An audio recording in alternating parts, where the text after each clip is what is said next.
वीज बिलाचा वाढता बोजा, डिझेलचे गगनाला भिडलेले दर आणि वेळेवर इंधन उपलब्ध न होण्याच्या समस्येमुळं राधानगरी तालुक्यातील ठिकपुर्ली गावातील शेतकरी तुकाराम चौगले हे चिंतेत होते. सौर ऊर्जेवर चालणारा पंप बसवल्यानंतरही ढगाळ वातावरणात किंवा उन्हाचा अभाव असताना पाणी उपसा थांबत असल्यानं शेतीचं नियोजन कोलमडत होतं.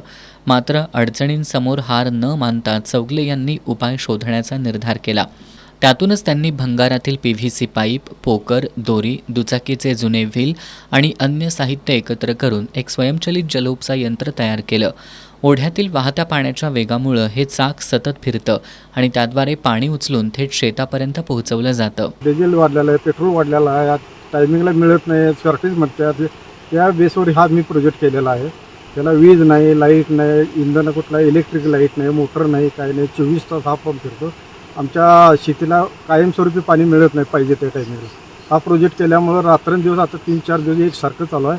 आम्हाला पाण्याची काही अडचण नाही. 2 दिवसात कंप्लीट पाणी पाजून मी आता वड्याला लावलेलं आहे पाण्याची. भाजी वड्यात धुताना खोरं वाहून जायचं, कुदळी वाहून जायचे, आमच्या पाण्याला पण दाब येते. मी एवढं पाण्याचा प्रवाह दाब आहे म्हटल्यानंतर ह्याच्यावर काहीतरी बाबा व्हील करून, टर्बाईन व्हील करून काहीतरी चालणार ह्याच्यावर असं म्हणून त्या बेसवर मी हा प्रोजेक्ट केलेला आहे. आणि त्याचा एक पंप तयार केला आहे. एक लबडी वायसर घालून हातावर लबडी वायसर टाकून पंप तयार केलेला आहे. ते पूर्वी केलेला होता 2 वर्ष. त्याला ते अट्ट्या जाता ते टर्बाईन व्हील बसवलं, धरण जरा टाकलं आणि एक पोकर तयार करून ते पोखराच्या पाण्यावर ते व्हील फिरायला लागलं आणि त्याच्यामुळे पाणी परफेक्ट व्हायला लागलं. ते या नाविन्यपूर्ण प्रयोगामुळे चौगले यांनी तब्बल 15 गुंठे ऊस शेतीला पाणी देत पीक जोमात आणले. विशेष म्हणजे या यंत्रासाठी कोणताही इंधन खर्च नाही, विजेची गरज नाही, शिवाय देखभाल खर्चही अत्यल्प आहे. आज आधुनिक तंत्रज्ञानाच्या युगात लाखो रुपयांच्या यंत्रसामग्रीवर भर दिला जात असताना एका सामान्य शेतकऱ्यानं भंगारातील साहित्याच्या मदतीनं निसर्गाच्या शक्तीचा उपयोग करून उभा केलेला हा प्रयोग अनेकांसाठी प्रेरणादायी ठरतोय. चौगुले यांची कल्पकता केवळ त्यांच्या शेतापुरती मर्यादित नसून कमी खर्चात शेतीसाठी पर्याय शोधणाऱ्या शेतकऱ्यांसाठी दिशादर्शक ठरू शकते. शेतातल्या आव्हानांमुळे हतबल होऊन रडत बसण्यापेक्षा त्यातून मार्ग काढण्याची जिद्द असेल तर भंगारातील वस्तूही सोन्यासारखं काम करू शकतात, हे तुकाराम चौगले यांनी आपल्या कृतीतून सिद्ध करून दाखवलंय.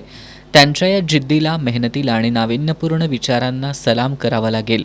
वीज, डिझेल आणि सौर ऊर्जा यांच्या मर्यादांमुळं निराश न होता ओढ्याच्या प्रवाहातच शेतीचं भविष्य शोधणाऱ्या चौगले यांनी ग्रामीण भागातील नवोपक्रमाची ताकद दाखवून दिली आहे. शासनानं अशा कल्पक शेतकऱ्यांचा शोध घेऊन त्यांच्या प्रयोगांना प्रोत्साहन दिल्यास शेती अधिक स्वावलंबी आणि किफायतशीर होऊ शकते, हे निश्चित. एस न्यूजसाठी नामदेव कुसाळे.